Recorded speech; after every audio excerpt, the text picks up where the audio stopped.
In this video, we discuss about the chemical properties of nonmetal and displacement reaction. Chemical properties of nonmetal. First condition, reaction of oxygen on nonmetals. Nonmetals react with oxygen and form their oxide, that is acidic in nature or neutral in nature. Example, carbon plus oxygen, carbon dioxide. Carbon is a nonmetal. When carbon burns in air, it reacts with the oxygen of air to form acidic oxide, that is carbon dioxide. Reaction with water. Nonmetal do not react with water, so there is no reaction with water. But phosphorus is a very reactive nonmetal.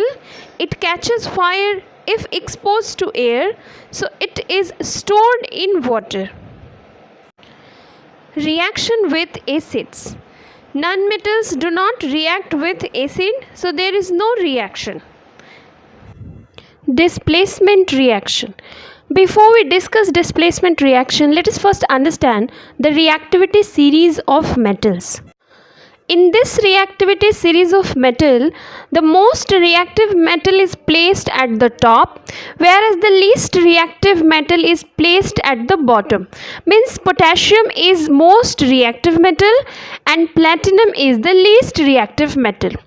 So the reaction in which a more reactive metal displaces a less reactive metal from its salt solution or compound is known as displacement reaction. Now example, CuSO4 copper sulfate plus iron, it forms iron sulfate plus copper. It means iron is more reactive than copper. So iron displaces copper from its copper sulfate solution. Then it make iron sulfate plus copper.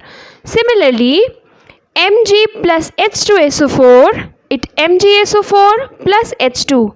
In this case, magnesium displaces hydrogen from sulfuric acid.